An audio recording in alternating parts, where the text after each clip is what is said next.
ପାଣି ପାଇଁ ଡହଳ ବିକଳ ହେଲେ ମଧ୍ୟ ପାଣି ଟୋପାଏ ପାଇପାରୁନାହାନ୍ତି ନୂଆଗାଁ ଗ୍ରାମବାସୀ।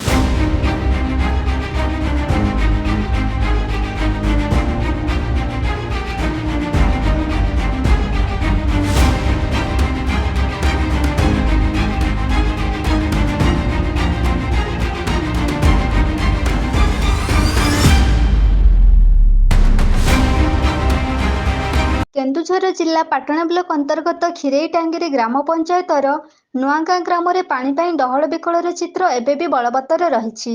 ବସୁଧା ପାନୀୟ ଜଳ ପ୍ରକଳ୍ପ ଦ୍ୱାରା ପାଣି ଟୋପାଏ ପାଇବା ପାଇଁ କେନ୍ଦୁଝର ଜିଲ୍ଲାପାଳ ପାଖରେ ଗ୍ରାମବାସୀ ଅଭିଯୋଗ କରିଥିଲେ। ତୁରନ୍ତ ପାଣି ସମସ୍ୟା ଦୂର କରିବା ପାଇଁ ଗତ ଜାନୁଆରୀ ମାସରୁ ବସୁଧା ପାନୀୟ ଜଳ ପ୍ରକଳ୍ପର ଠିକାଦାରଙ୍କୁ ଜିଲ୍ଲାପାଳ ଅବଗତ କରାଇଥିଲେ।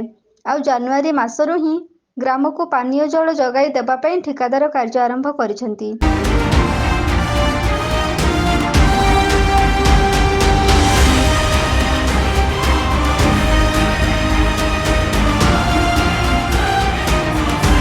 କିନ୍ତୁ ଦୁଃଖର ବିଷୟ ଯେ ଠିକାଦାରଙ୍କ ମନମୁଖୀ କାର୍ଯ୍ୟ ଯୋଗୁଁ 4 ମାସ ବିତି ଯାଇଥିଲେ ମଧ୍ୟ ଗ୍ରାମକୁ ପାନୀୟ ଜଳ ଯୋଗାଇବାରେ ବିଫଳ ହୋଇଛନ୍ତି। ଯୋଗାଯୋଗ କରିଲେ ଆଜି ପାଣି ମିଳିବ, କାଲି ପାଣି ମିଳିବ କହି ଗ୍ରାମବାସୀଙ୍କୁ ଭୁଆଁ ବୁଲାଇ ଚାଲିଛନ୍ତି। ନୂଆଗାଁ ଗ୍ରାମ ଏକ ଆଦିବାସୀ ଗ୍ରାମ। ଏହି ଆଦିବାସୀ ଗ୍ରାମକୁ ଜାଣି ଜାଣି ଅବହେଳା କରୁଛନ୍ତି ବୋଲି ଗ୍ରାମବାସୀ ସନ୍ଦେହ ଘେରରେ ରହିଛନ୍ତି।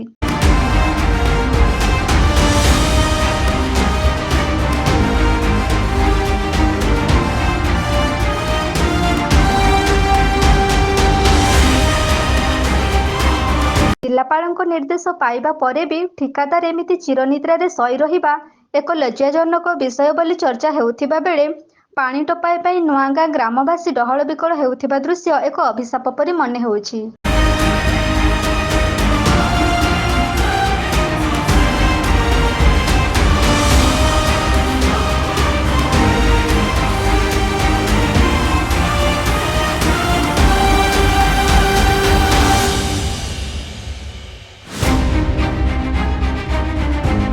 ନିର୍ବାଚନ ପାଖେଇ ଆସୁଥିବା ଯୋଗୁଁ ନାମକୁ ମାତ୍ର କାମ କରୁଥିବା ବାହାନା କରି ଗ୍ରାମବାସୀଙ୍କୁ ଭକୁଆ ବନାଉଥିବା ଠିକାଦାର ଏବେ ଚିରନିଦ୍ରାରେ ଶୋଇ ରହିଛନ୍ତି।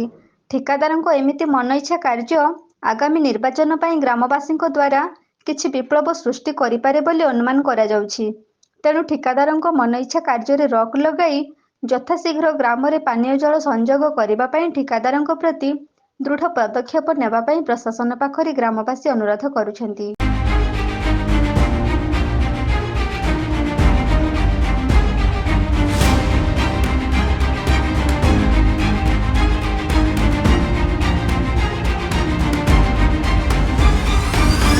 କେନ୍ଦୁଝରରୁ ବାସୁଦେବ ସିଂଙ୍କ ରିପୋର୍ଟ, এবি ନ୍ୟୁଜ୍।